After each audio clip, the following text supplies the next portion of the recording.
축복을 받는다. 그런데 구약 성경 안에서 축복은 어떤 의미일까요? 바로 이런 의미입니다. 번성해서 세상을 채우는 것. 즉 구약 성경에서 적어도 창세기가 쓰여진 이 정도의 시기까지는 아직 내세관이 있지 않습니다. 따라서 복이라 그러면 어떤 복입니까? 세속적인 의미에서의 복입니다. 구약 성경에서의 거의 모든 축복은 살아있을 때만, 죽고 나서 어디로 가서 하느님 나라에서 받는 그와 같은 복이 아닙니다. 구약 성경에서의 모든 사제들, 나중에 예수님 시절에 사제들 중에 대표적인 사제들이 모여서 만드는 그와 같은 하나의 집단이 사두가이라는 집단인데, 사두가이는 부활을 부정합니다. 그렇죠? 사제들인데도.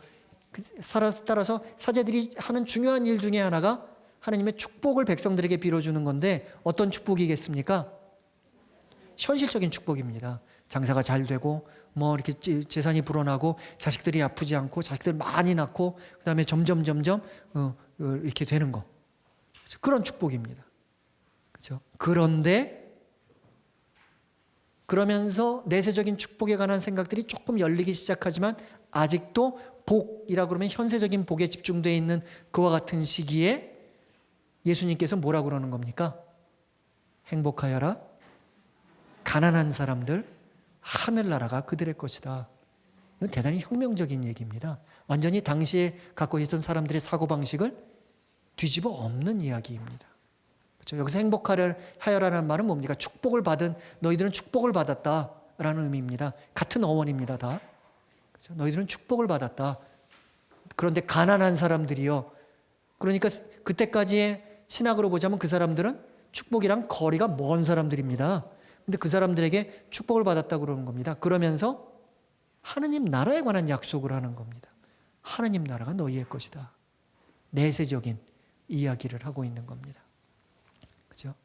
따라서 종교가 출발할 때는, 그죠? 이런 구약 성경 안에서 이와 같은 사고들이 출발할 때는 사람들이 바라는 건 뭡니까? 이 세상을 살면서 행복하게 살게 해 주십시오 라는 것에부터 구약 성경의 어떤 신관, 종교가는 출발을 합니다. 그런데 나중에 신약으로 오면서는 어떻게 바뀌는 겁니까? 세상을 살아가면서는 하느님을 위해서, 또 이웃을 위해서 우린 자기 십자가를 지고 살아야겠습니다. 그리고 그와 같은 삶의 끝에는 하느님께서 우리에게 약속하신 영원한 생명, 아무도 우리로부터 빼앗아 갈 수 없는 그와 같은 행복이 있습니다. 그와 같은 구원이 있습니다라는 겁니다. 철학에서 또는 문학에서 얘기하고 있는 행복은 우리가 종교적으로 얘기하고 있는 구원과 동의어입니다. 그렇죠? 행복과 구원, 그것이 하느님 나라에서 완성될 것이라는. 따라서 이 세상을 살아가면서는 우리들의 힘겨운 십자가를 두려움 없이 지고 살아가야 한다는 것을. 따라서 구약에서의 복이라는 의미와 신약에서의 구약에서의 구원이라는 의미와 신약에서의 구원이라는 의미는 그런 의미에서 굉장히 커다란 차이를 우리에게 보여주고 있는 겁니다. 그런데 솔직히 얘기하면 우리의 신앙생활은 뭐지요?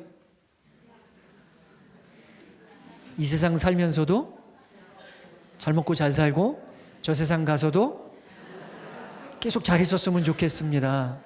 그런 양다리는 된다는 겁니까?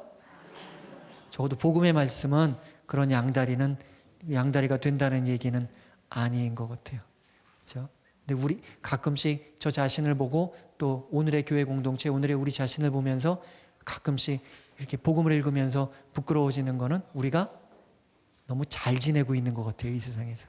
그것이 저희들 교회가 정말로 커다란 차원에서 한번 다 함께 좀 반성해 봐야 될 그와 같은 일이 아닌가 생각합니다.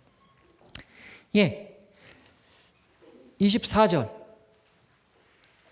이제 중요합니다. 이제 우리 얘기입니다. 땅은 생물을 제 종류대로 곧 집 짐승과 기어다니는 것들과 들짐승을 제 종류대로 내어라.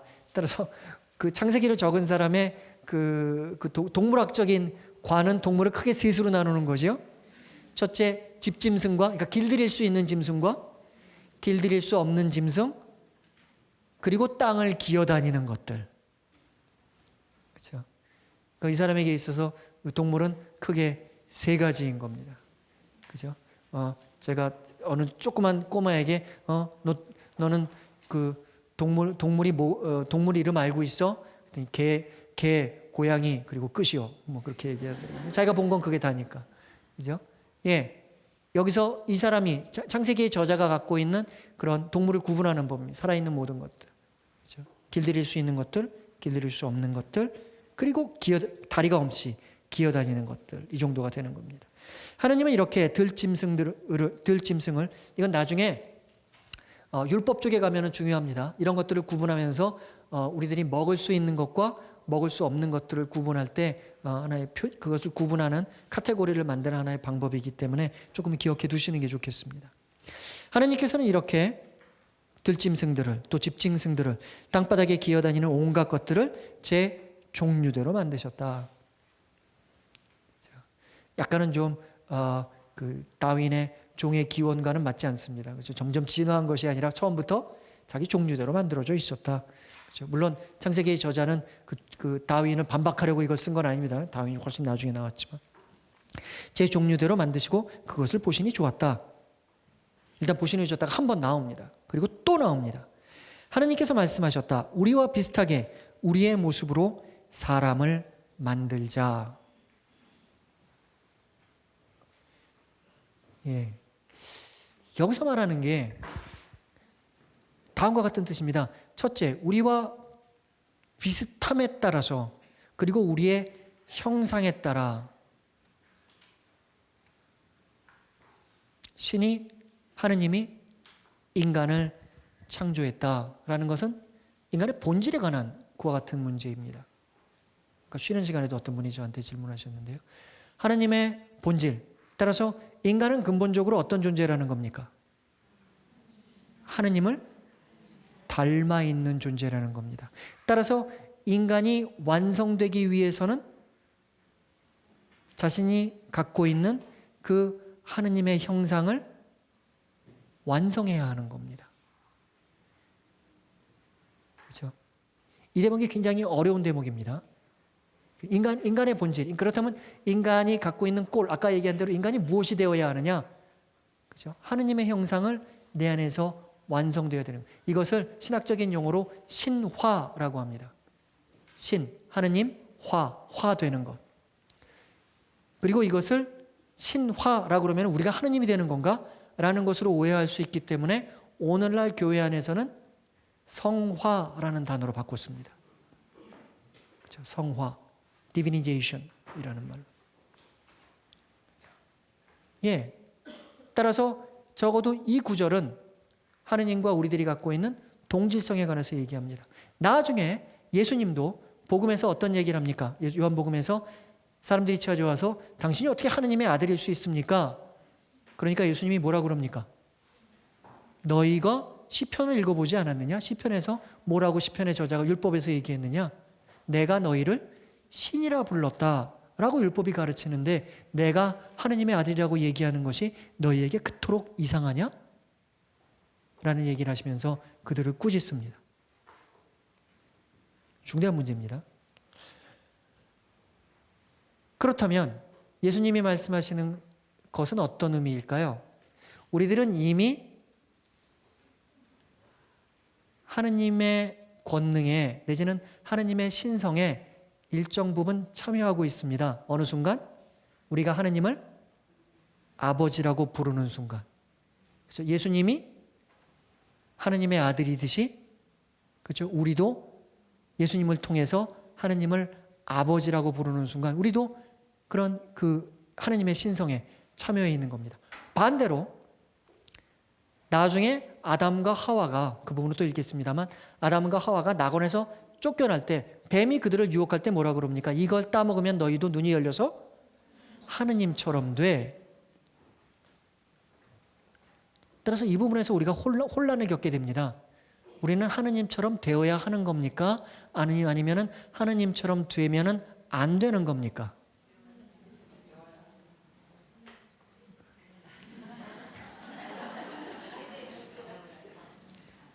그 부분이 성화라는 그 신학적인 논의에서 가장 우리들이 조금은 혼돈에 빠지기 쉬운 부분입니다.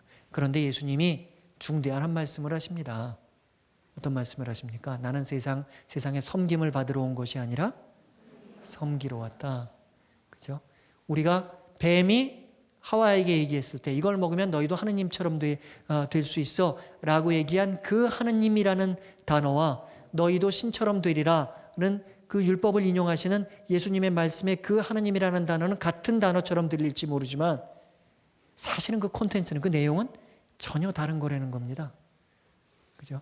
세상을 내 마음대로 할 수 있어 라는 의미가 아니라 세상을 섬기는 존재로서, 그죠? 세상을 사랑하는 존재로서의 하느님, 나 자신을 능력과 권능으로 채우는 하느님이 아니라, 그럼으로써 하느님이 되는 것이 아니라 나 자신을 비움으로써 하느님과 하나가 되는, 하느님과 일치하는 그 성화는 사실은 같은 문장처럼 들릴지 모르지만 정반대 방향에 있는 겁니다.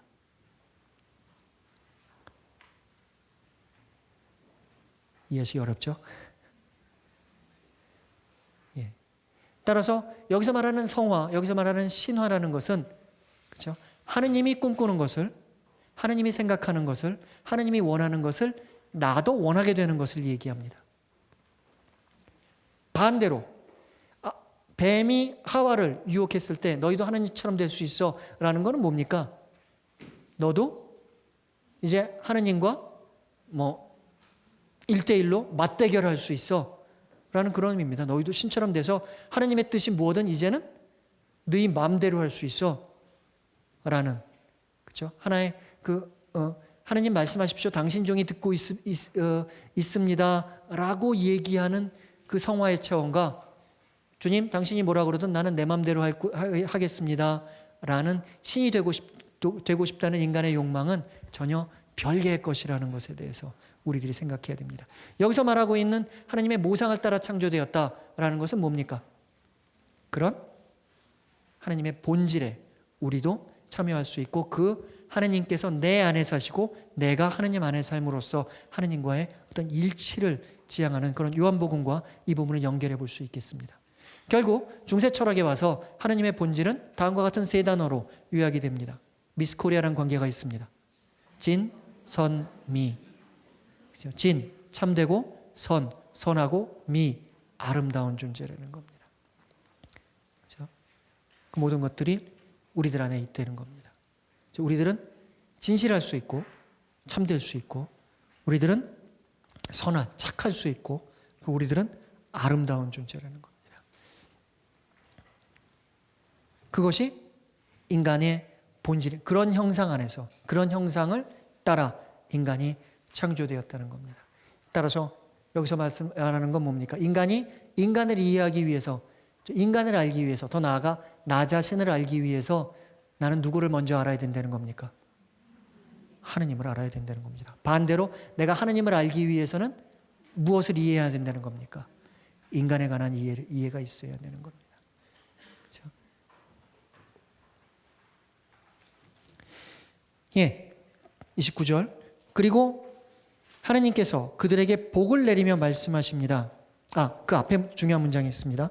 하느님께서 이렇게 당신의 모습으로 사람을 창조하셨다. 하느님의 모습으로 사람을 창조하시되 남자와 여자로 그들을 창조하셨다. 이것도 대단히 중요합니다. 여기서 창세기의 저자는 하느님께서 인간을 창조하셨는데 본래부터 남자와 여자로 창조하셨다라고 얘기합니다. 여기서 창세기의 저자는 아마도 어떤 것을 염두에 두고 있었을 겁니다. 뭘까요?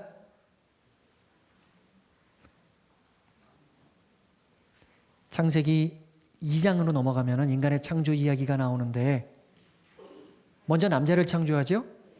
그리고 남자가 혼자 있으니까 너무 외로워 보여서 이것저것 해주는데 남자가 계속 외로워하니까 나중에 갈빗대를 하나 뽑아가지고 여자를 만들지 않아요? 이것은 남자에게 유리한 얘기입니까? 여자에게 유리한 얘기입니까? 어떤 분은 여자에게 유리한 얘기라고 말씀해요. 남자는 흙에서 만들어졌고 여자는 본 차이 나다.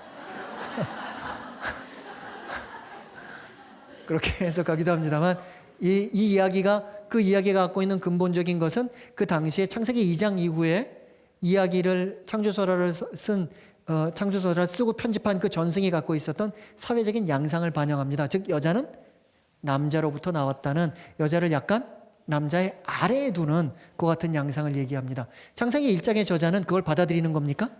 아닙니다. 그거에 대해서 아니라고 얘기하는 겁니다. 여자가 남자의 갈빗대에서 남자로부터 나왔다고 생각하는데 아니다. 본래부터 하느님께서는 인간을 만드실 때 남자와 여자로 창조하셨다라는 이야기입니다. 이 부분이 대단히 중요합니다. 그렇죠? 오늘날 제가 많은 분들이랑 만나서 이야기를 하면서 다음과 같은 이야기를 하면은 여러분들이 고개를 끄덕끄덕거리다가 갑자기 고개를 갸우뚱합니다. 다음과 같은 이야기를 합니다. 오늘 한국 교회에 있어서 중요한 3가지 화두가 있는 것 같습니다. 정말 한국 교회가 관심을 가져야 돼요. 첫째는 통일이라는 문제입니다. 남과 북이 어떻게 화해할 것인가. 둘째는 세계 교회와 함께 우리가 고민해야 될 중요한 문제 중에 하나가 환경이라는 문제인 것 같습니다. 그리고 세 번째로는 여성이라는 문제 같습니다. 근데 첫째, 둘째, 통일이랑 환경에 대해서 사람들이 다 고개를 끄덕끄덕 하세요. 여성의 문제만큼은 고개를 갸우뚱합니다. 그래서 많은 분들이 그러면서 말씀하기를 여성 문제는 다 한국 사회에서는 넘어선 문제 아닙니까? 라는 얘기입니다. 제가 보기에는 아닌 것 같습니다. 그렇죠? 정말 우리나라 한국 사회 안에서 여성이 남성과 동등하게 자기 자신의 그 본래의 삶의 의미를 실현할 수 있는 그와 같은 기회를 갖고 있느냐, 이 문제에 관해서 제가 보기에는 아직 우리가 굉장히 멀은 것 같습니다. 그리고 그것은 대단히 중요합니다. 그렇죠? 왜 그렇습니까? 대한민국 사람 중에 반은 자신이 사회적으로 올바로 자신을 실현할 기회를 갖지 못하고 있다는 겁니다. 그럼 나머지 반에게 그것은 행복일까요? 그렇지 않습니다. 나머지 반에게도 역시 그것이 문제가 됩니다. 따라서 여성 해방의 문제는 곧 남성 해방의 문제입니다. 여성이 그것을 실현할 수 있는 동등한 기회를 가졌을 때 남성도 역시 훨씬 더 행복한 그와 같은 여성 해방의 문제는 곧 남성 해방의 문제입니다. 여러분들 나중에 탈출기를 하면서 다시 한번 말씀을 드리겠습니다만 이스라엘이 이집트를 탈출하지요. 그거는 이스라엘의 해방 사건일 뿐만 아니라 이집트의 해방 사건이기도 한 겁니다. 그렇죠? 한 사람과 한 집단이 다른 집단을 또는 한 사람이 다른 사람을 폭력이나 다른 어떤 수단을 통해서 그 사람의 자유를 구속했을 때 그렇게 구속받는 사람만이 피해자가 아니라 그렇게 구속하는 사람도 역시 그와 같은 구조 안에서의 또 다른 형태의 피해자입니다. 그죠? 따라서 그와 같은 해방의 사건은 단지 이스라엘의 해방 사건일 뿐만 아니라 이집트의 해방 사건이기도 한 겁니다. 여성의 해방은 여성의 문제일 뿐만 아니라 남성의 문제이기도 한 겁니다. 그런 의미에서 여기 창세기 1장에서 얘기하는 하느님의 모습으로 사람을 창조하시되 본래부터 가로 안에 여기 쓰여 있지는 않습니다만 그들을 남자와 여자로 창조하셨다라는 말씀은 우리에게 굉장히 많은 것을 시사해 줍니다. 그것이 무엇인가? 라는 문제입니다. 하느님께서는 남자와 여자를, 물론 창세기 1장은 여성의 그 고대 시대에 갖고 있던 여성의 어떤 사회적인 제약이나 불평등한 상황에 관해서 도전하지는 않습니다. 하지만 인간에 대한 깊은 이해에 한 줄을 넣음으로써 하느님은 본래 인간을 남자와 여자로 그것이 하느님의 뜻이었다. 그들은 동등한 존재다라는 것에 대해서 말씀하십니다. 그리하여 그들에게 복을 내리십니다. 자식을 많이 낳고 번성하여 땅을 가득 채우고 지배하여라. 이게 문제입니다. 다스려라 라는 문제입니다. 근데 여기서 지배하라는 말은 어떤 뜻일까요? 앞서 말씀드렸죠? 창조의 행위는 어떤 행위입니까? 혼돈 가운데 질서 잡는 행위죠. 따라서 여기서 말하는 지배라는 건 뭡니까? 계속해서 그 하나님의 질서 잡힌 세상에 그 질서를 완성하는 것이 여기서 말하는 지배하라는 말입니다. 오늘날 저버로 만약 이 구절을 번역하라면 저는 이렇게 번역하겠습니다. 돌보아 주어라. 그들을 돌보아 주어라. 그들이 세상 안에서 잘 자리 잡을 수 있도록 그들을 돌보아 주어라 라는 얘기를 합니다. 그리고 하나님께서 말씀하시기를 이제 내가 온 땅 위에서 씨를 맺는 모든 풀과 씨 있는 모든 과일 나무를 너희에게 준다. 이것이 너희의 양식이 될 것이다. 땅의 모든 짐승과 하늘의 모든 새와 땅을 기어다니는 모든 생물에게 온갖 푸른 풀을 양식으로 준다. 하시자 그대로 되었다. 따라서 창세기의 말씀만, 이 부분의 말씀만 우리가 염두에 둔다면 우리는 뭐를 먹어야 됩니까? 풀이랑 과일을 먹어야 됩니다. 그렇죠?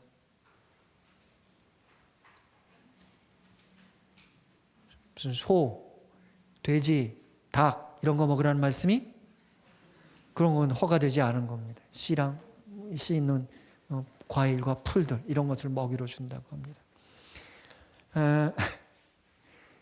제가 사춘기를 겪을 때 중학생 때입니다. 굉장히 심한 그런 그 우울증에 빠진 적이 있었습니다. 정말로 심한 치료를 받아야 될 정도로 심한 우울증이었는데 그 우울증의 출발점이 뭐였냐면 다음과 같은 생각이었습니다. 그때 갑자기 어느 날 그 모든 것이 좀 사춘기 때 좀 부정적으로 보이고 이랬을 때 갑자기 생명이라는 것에 대한 굉장히 부정적인 생각이 들더라고요. 그게 어떤 생각이냐면 모든 생명은 존재하기 위해 다른 무언가를 희생시키는 거예요. 내가 암만 착하게 살려고 해도 나는 무언가를 먹어야 되는 겁니다. 누군가의 희생을 통해서 내가 존재하는, 소를 죽여야 되고 돼지를 죽여야 되고 닭을 죽여야 되는 겁니다. 아니면 뭐 식물들은 생명이 아닌가요? 그것도 다 생명이죠. 근데 그것들을 희생시켜야 되는 겁니다. 그래서 그때도 뭐 신앙은 갖고 있었으니까 하나님은 참 이상하다. 왜 나로 하여금 무언가를 이렇게 희생시켜서만이 내가 존재할 수 있는 그와 같은 세상 안에 나를 던져 놓았을까? 근데 그 생각을 하면서 음식을 먹을 수가 없는 거예요. 실제로. 뭔가가 목으로 넘어갈 수가 없는. 왜냐하면 그것들은 나를 위해서 희생된 것들이잖아요. 그렇죠? 단지 내가 거기서 뭐 피가 뚝뚝 떨어진다든지 그들이 죽으면서 지르는 그 고함 소리를 못 들을 뿐이지. 그죠? 내가 뭔가를 먹는 거 아니에요. 그래서 그것 때문에 굉장히 힘들게 그럼 뭔가 음식을 먹지를 못하는 거예요. 그러다가 나중에 뭐 타협이라면 타협이랄까? 이 정도의 타협을 했습니다. 내가 필요한 것 이상으로 먹지는 말자. 그리고 재미로 죽이지는 말자. 그리고 되도록이면 많은 생명들이 생명을 누릴 수 있도록 그런 어떤 함께 사는 그와 같은 그 삶을 한번 생각해 보자. 다른 것들에게 좀 생명을 선물하는 그런 삶을 좀 살아보자. 뭐 이런 생각들을 하면서 저 나름대로 그런 그 굴레를 조금 벗어나온 것 같습니다. 아무튼 여기서도 역시 마찬가지죠. 하나님께서 우리에게 먹을 것을 주신다 이겁니다. 근데 제가 독일에 가서 그 학생 시절로 있을 때 비슷한 사람들을 만났어요. 창세기 2구절을 그 아주 중요하게 생각하는 그런 그 뭐 천주교인들, 개신교인들을 포함한 그런 집단인데 이 사람들은 뭐만 먹고 사냐 하면 땅에 떨어진 과일만 먹고 살아요. 붙어 있는 과일을 띄워 먹지도 않고 그것도 안 된다고 생각하는 겁니다. 땅에 떨어진 과일만 먹는 것이 신의 뜻이다라고 생각하고 먹는 한 집단을 만났어요. 그러면서 혹시 제가 옛날에 독일에서 태어났다면 내가 그때 저기 속했을 수도 있었겠다 이런 생각을 합니다만 그렇죠? 예. 하지만 우리가 그런 생각은 해봐야 될 것 같습니다. 우리가 이렇게 세상에 존재하기 위해 얼마나 많은 것들이 자신을 희생하는지에 관해서 생각은 해봐야 될 것 같습니다. 그렇다면 그와 같이 세상이 우리를 위해서 그 많은 것을 희생한다면 우리도 세상을 위해서 그 이상의 것을 베풀면서 살아야 하는데 그렇죠? 인간이 아까 앞서 말씀드린 대로 세상을 잘 돌보아 줍니까? 세상의 입장에서 보면 인간은 암적인 존재 같아요. 아니면 바이러스 같아요. 어디에 딱 한번 서식하기 시작하면 마구 불어나면서 거기를 완전히 황폐화시킵니다. 그리고 거기에서 더 이상 살 수 없게 되면 다른 곳으로 떠납니다. 지금 인류가 생각하는 중요한 꿈 중에 하나가 뭡니까? 나중에 지구가 못 살게 되면 다른 별로 떠나서 살겠다는 거 아니에요? 그죠? 이건 우주의 입장에서 보면은 큰일 난 겁니다. 그죠? 얘네들 거기서 그냥 그렇게 끝나야 되는데 딴별에 가가지고 또 무슨 일인가를 일으키려고, 우주 입장에서 보면 이거 좋지 않은 일입니다. 그죠? 여기서 우리가 그것을 잘 돌보아줬어야 하는데. 그죠? 지금 우리나라에서 지금 정부가 하고 있는 중요한 일 중에 하나가 4대강이라는 일이 있죠. 이게 창조 질서에 맞는 일인지 아닌지에 관해서 많은 주교님들이 걱정하는 그런 성명서가 나왔습니다. 지금 정부의 입장을 저는 한편으로는 이해할 것도 같아요. 그죠? 오늘날 우리나라에서 제일 사람들이 관심을 갖는 문제가 경제 문제인데, 경제를 살리자니 지금 뭐 대통령이 워낙 건설사에 있던 뭐 그런 분이다 보니까 물론 건설 쪽을 일으켜서 경제를 살려야겠다라고 생각하고 마구 공사를 하는지는 모르겠습니다. 그렇죠? 하지만 그런 것들을 통해서 강 주변이라든지 아니면 여러 군데에서 그런 습지들이 파괴가 됩니다. 여러분들 몇 년 전에 그 미국 뉴올리안스에서 커다란 그 장마가 져가지고 도시가 물에 잠긴 적이 있었죠. 그렇죠? 요즘에 미국에서 그런 문제를 다시 겪지 않기 위해서 어떻게 하는지 아십니까?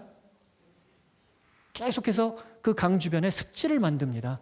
뚝을 쌓고 댐을 쌓고 해봤지만 그런 거는 다 안 되더라. 댐을 쌓아도 비가 웬만큼 왔을 때는 문제가 아니지만 비가 정말 많이 왔을 때는 댐이 무너지면은 그땐 정말 큰 문제가 생기더라. 몇 년 전에 한 10년쯤 전에 중국에서 댐이 무너져서 어떤 일이 생겼는지 우리 봤죠?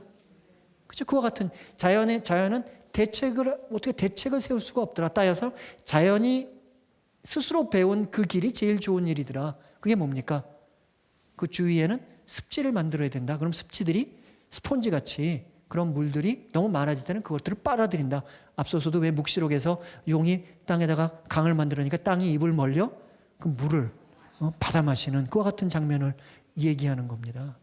그렇죠? 근데 지금 우리가 하고 있는 개발들은 결국 강 주변의 땅들을 죽게 만들고 그와 같은 습지들을 훼손하고 그와 같은 것들은 뭐 우리 때는 그런 일이 없을지 모르겠습니다만 다음 세대, 다음 세대에서는 굉장히 커다란 불행을 야기시킬 수 있는 겁니다. 여러분들 광화문이 물에 잠긴 이해가 예전에 있었습니까? 없었죠. 근데 작년에는 물에 잠겼습니다. 왜 그렇습니까? 그걸 다 아스팔트 콘크리트를 이렇게 만들어 놓고 모든 걸 하니까 그 물들이 갈 데가 없는 겁니다. 결국 물에 잠길 수밖에 없는 겁니다. 그게 소위 말하는 인간의 문명이 얘기하는 개발이라는 겁니다. 그죠? 예, 그런 것들이 해야 될지 하지 않아야 될지 모를 때에는 하지 않는 것이 조심스러운 것이 좋습니다. 그렇죠? 4대강 문제 못지않게 중요한 게 뭡니까? 요즘 계속해서 화두로 떠오르는 게 원자력 발전에 관한 그와 같은 문제입니다.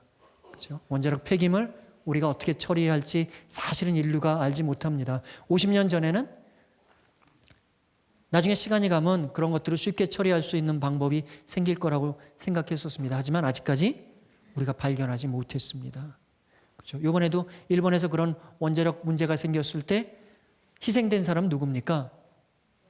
50명의 근로자들입니다. 그 사람 다 어떻게 보면은 계약직 근로자라고 합니다. 정규직도 아니에요. 그런데 자신들의 일본을 사랑하는 마음, 자기 나라를 민족을 사랑하는 마음으로 거기 들어가서 피폭 위험을 안으면서 그렇게 하는 겁니다. 근데 웃기는 건 뭔지 아십니까? 여러분들 원자력 발전을 통해서 그 많은 에너지를 가장 싼 값으로 아주 저렴한 값으로 공급받는 혜택은 우리도 역시 받습니다. 3,000원 낼 전기값을 1,000원 내고 우리가 쓰니까. 하지만 그걸 가지고 정말로 많은 이익을 남기는 사람들이 있죠. 정작 원전에 문제가 생겼을 때 그 사람들은 어디 있습니까? 아마 비행기 타고 도망갔을 겁니다. 정작 그 나라와 민족을 사랑하는 그 약자들은, 가장 약한 사람들은 그 피해를 고스란히 받는 겁니다. 그게 잘못된 겁니다. 따라서 환경의 문제건, 그죠? 4대강의 문제건, 아니면 원자력 발전의 문제건, 환경의 문제건, 어떤 문제건 그 모든 것들은 결국 어디에서 만납니까? 그 모든 것들은 결국 사회 정의에서의 문제에 만납니다. 따라서 여러분들 성경 공부 이거 굉장히 중요합니다. 하느님 말씀에 관한 그와 같은 묵상도 중요하지만 교회의 사회 교리에 관해서 한국 교회가 굉장히 많은 관심을 가져야 합니다.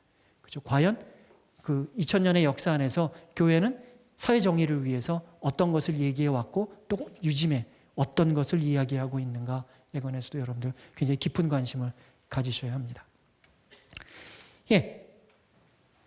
따라서 이 대목만 보면은 하여튼 우리들은 채식해야 되는 채식주의자의 그런 상황에 놓이게 됩니다.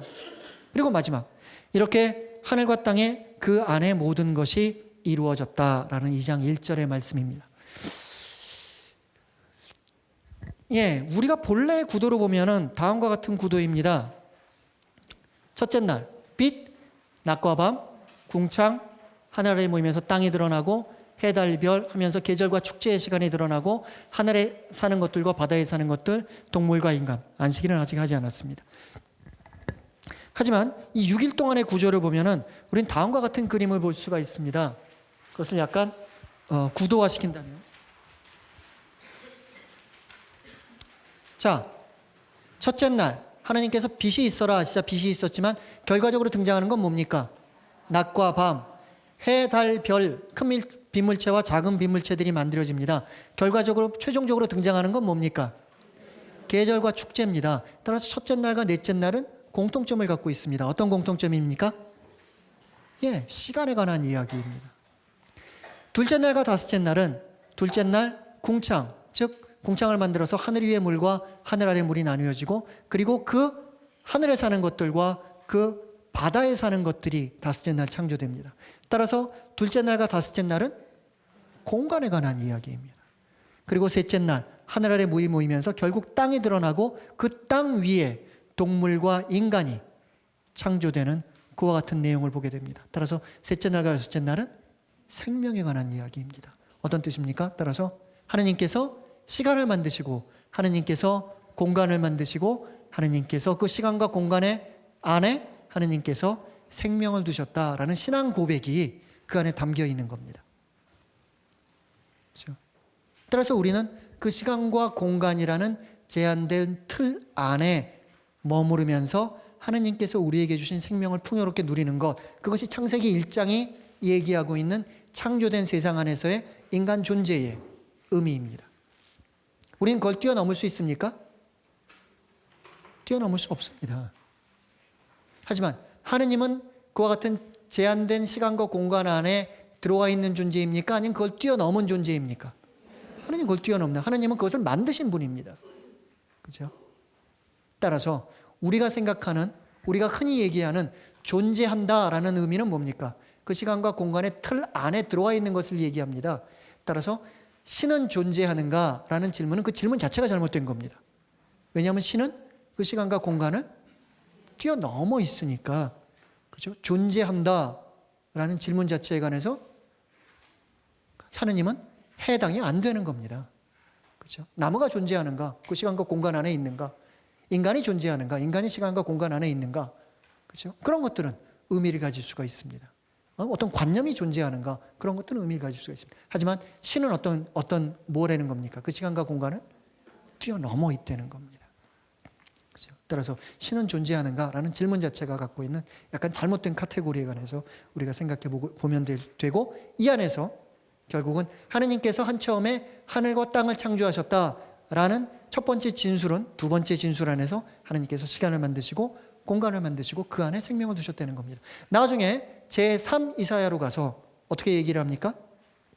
새 하늘과 새 땅에 관해서 얘기합니다. 결국 뭐를 얘기합니까? 새로운 시간과 새로운 공간에 관해서 얘기하는 겁니다. 그런 새로운 시간과 새로운 공간에 참여하기 위해서는 옛 흔 하늘과 흔 땅에서 우리가 누렸던 그 생명을 가지고 새로운 하늘, 새로운 시간과 새로운 공간에 우리가 참여할 수 있겠습니까? 안 됩니다. 그러니까 뭐가 필요한 겁니까? 새로운 생명이 필요한 겁니다. 그런 새로운 생명은 무엇을 통해서 누릴 수 있다는 겁니까? 부활을 통해서 누릴 수 있다는 겁니다. 그렇죠? 그 부활을 통해서 우리는 죽고 새로 태어남을 통해서 하나님께서는 우리에게 그 새로운 생명을 약속하셨고, 그것을 우리는 뭐라고 부르는 겁니까? 영원한 생명이라고 부르는 겁니다. 조금 그림이 그려지십니까? 좋습니다. 예. 그리고 마지막 안식일에 관한 이야기가 등장하는데, 그 전에 신학적으로 몇 가지만 정리를 합시다. 첫째, 철학적으로 창조를 접근하는 그 창조론에서는 자주 크레아티오 엑스 니힐로라는 라틴말 문장을 사용합니다. 우리말로 번역하자면 무로부터의 창조입니다. 아무것도 없는 곳에서 하느님께서 무언가를 만드셨다. 이것도 물론 철학적인 접근에서는 고백할 수 있는 얘기라 생각합니다. 하지만 적어도 창세기 1장이 얘기하고 있는 창조는 뭡니까? 아무것도 없는 곳에서 만드셨다기보다는 혼돈 가운데 질서 잡으시는, 마치 어머니들이 아이들의 방을 정리하는, 자기가 있을 곳에 있어야 될 것들을 놓아두는, 그것이 바로 하느님의 창조 행위입니다. 물론 아이들이 그걸 때려부시는 데는 5분도 걸리지 않습니다. 하지만 계속해서 그런 정리된 상황, 그랬을 때 그곳에 생명이 존재할 수 있는, 그 안에 가정이 존재할 수 있는 그와 같은 틀을 우리는 만나게 됩니다. 혼돈에서 질서로, 케이오스에서 코스모스로의, 그것이 바로 창조의 밑그림입니다. 두 번째는 말씀의 창조입니다. 하나님께서 말씀하시자 그대로 되었다. 아까 이미 설명의 말씀을 드렸습니다. 하지만 그것만으로는 충분하지 않습니다. 왜냐? 말씀의 창조는 다음과 같은 오해를 불러일으킬 수 있습니다. 하느님이 마술사인 것처럼, 내가 탁 말하니까 그게 탁 나왔어. 하느님이 요술쟁이처럼. 그게 아니라는 겁니다. 따라서 말씀에 의한 창조가 무엇로 보완되느냐 하면 옹기장이와 같은 모습으로, 그것을 이렇게 만드는 모습으로, 그렇죠? 흙으로 사람의 모습을 빚고 그 안에 당신의 영을 불어넣는 모습으로, 2장에 가서 보완이 되겠습니다만, 그와 같은 모습으로 하나님은 요술처럼 세상을 노력하지 않고 만든 것이 아니라 당신의 사랑으로 그것을 만드시고 그것들을 이름 붙였다라는 말씀의 신학을 조금 보완하는 모습을 우리는 만날 수 있고, 마지막 이름 부름을 통해서 그 한 가지 한 가지와 무관하게 하나님이 계시는 것이 아니라 그 하나하나를 이름 붙여주셨다. 그렇죠? 내가 나를 알기 전부터 나는 너를 알고 있었다. 라는 그와 같은 말씀이 단지 선택된 몇몇 존재들 뿐만 아니라 이 세상의 온갖 것들에 통용되는 그와 같은 틀을 우리가 만날 수가 있습니다. 그리고 하루를 쉬십니다. 하느님께서 하시던 일을 이렛날에 다 이루셨다. 그분께서는 하시던 일을 모두 마치시고 이렛날을 쉬셨다. 하느님은 이렛날에 복을 내리시어 그 날을 거룩하게 하셨다. 자, 거룩이라는 말에 제가 굉장히 집착하는 사람이잖아요. 그렇죠? 예, 따라서 안식일은 지상의 시간이라는 겁니까? 아니면 천상의 시간이라는 겁니까? 천상의 시간이라는 겁니다. 다음과 같은 의미입니다. 옛날 어떤 사람이 들판에 나가서 살고자 합니다. 근데 들판에 나가서 그 사람이 살려고 하니까 이 들판이 이 사람이 살 수가 없는 곳이에요. 낮이 되면 너무 덥고 태양 아래서, 밤이 되면 너무 어둡고 너무 춥고 어둡고, 비가 오면 비를 맞아야 되고, 무서운 짐승이 나를 해치러 오기도 하고, 이 공간 자체가 죽음의 공간입니다. 그래서 이 사람이 꾀를 냅니다. 어떤 꾀를 냅니까? 작은 집을 짓습니다. 집이라는 게 뭡니까? 지붕을 올리고, 먼저 벽부터 쌓아야겠죠? 벽을 올리고 그 다음에 지붕을 올립니다. 그러면서 결과적으로 생기는 일은 뭡니까? 공간이 둘로 나뉘어집니다. 집 안과 집 밖, 두 공간으로 나뉘어집니다. 그리고 이 공간은 그 사람에게 생명의 공간이 됩니다. 보호를 받습니다. 눈비를 피할 수가 있고, 밤이 되면 휴식을 취할 수가 있고, 무서운 동물이 이렇게 나를 위협하면 이 안에 들어와서 다시 갈 때까지 기다리고 있으면 됩니다. 그런데 놀라운 일이 생깁니다. 그 다음부터 이 작은 생명의 공간 하나를 전체 공간에서 띄어냈을 뿐인데, 그리고 그것을 생명의 공간으로, 내가 보호받을 수 있는 공간으로 만들었을 뿐인데, 이 공간이 생기고 나서부터 천천히 이 주위에 있는 모든 공간이 생명의 공간으로 변화가 됩니다. 그렇죠? 집이 나중에 그 주위에 있는 땅들을 개간하고 말뚝을 세우고 망루를 설치하고, 그렇죠? 하지만 궁극적으로 이 사람이 정말 보호를 받을 수 있는 공간은 바로 이 공간입니다. 그렇죠? 그 힘을 통해서 이 전체 공간이 생명의 공간으로 변해 나가는 과정, 그것이 아주 신비롭고 놀라운 과정입니다. 안식일도 역시 마찬가지입니다. 일직선으로 나가는 시간이 있습니다. 그런데 그 일주일의 시간 중에서 하루의 시간을 떼어내는 겁니다. 그리고 이 시간은 이제 거룩한 시간, 그리고 그것이 거룩함으로 당연히 생명의 시간으로 우리가 살아가게 됩니다. 그렇죠? 그런데 일주일에 단 하루를 떼어내서 거기에 벽을 쳤을 뿐인데 어떤 일이 생겨납니까? 여기서 우리가 이 하루를 거룩하게 살아감으로써 천천히 이런 시간들이 거룩한 시간으로 바뀌어 나갈 수 있는 힘을 이 하루에서 얻어내는 겁니다. 따라서 안식일을 거룩히 지내라 라는 계명은, 주일을 거룩히 지내라 라는 계명은 주일만을 거룩하게 지내라는 계명이 아니라 그 주일을 거룩히 지내는 힘을 통해서 나의 한 주일의 삶을, 또 그것을 통해서 나의 한 달을, 1년을, 그리고 내 삶 전체를 거룩하게 살 수 있는 그 힘을 얻어내라 하는 것이 우리가 시간을, 일주일이라는 시간에서 하루의 시간을 잘라내는 이유입니다. 그런데 고백성사를 보게 되면 1000명의 한 명도 주일을 거룩히 지내지 않았습니다라고 고백성사를 보는 분은 없는 것 같아요. 주일미사 2번 빠졌는데요. 이겁니다. 아파가지고 3주 빠졌는데요. 그죠? 제가, 하나님이 궁금한 건 뭐겠습니까? 일주일에 하루의 시간을, 주일미사에 왔느냐 안 왔느냐보다도 그 하루를 여행을 갔으면 여행지에서라도, 아파서 누워 있었으면 아파서 누워 있을지라도, 너무 바쁜 일이 있어서 성당에 올 수 없었다면 그래도 그 하루를 어떻게든지 하나님께 봉헌된 하루로서 거룩하게 지내려고 했느냐, 그것이 하나님의 관심일 텐데 우리는 주일미사, 그것도 시작하고 한 10분 있다가 와가지고 강론만 듣고 아니면 영성체만 하고 바로 퇴장하는 극단적인 케이스를 포함해서, 그죠? 그거를 함으로써 그것만 하면은 나의 죄책감은, 그죠? 나는 문제가 없다고 생각하는 조금은 이상한 믿음으로 우리가 와 있습니다. 오히려 예수님 시대보다도 더 율법주의적인 그와 같은 상황을 우리는 맛보게 됩니다. 그렇죠? 내가 일주일에 하루를 정말 거룩하게 살려고, 다른 일주일의 6일과는 다르게 살아보려고 노력했느냐. 그래서 제가 옛날에 논문을 쓰던 논문지도 신부님은 주일날은 저한테 공부하지 말라고 그랬어요. 6일 동안 공부했으니까 주일은 다르게 살아야 된다는 겁니다. 어디 산에 등산을 가든지 아니면 친구들과 즐거운 시간을 갖든지, 물론 신부니까 미사는 하지만은, 그리고 나서 다르게 살아보라고 저한테 많이 충고를 하셨습니다. 그리고 그것이 하느님께 정향될 수 있도록 이렇게 노력하라는 그와 같은 말씀을 했던 기억이 납니다.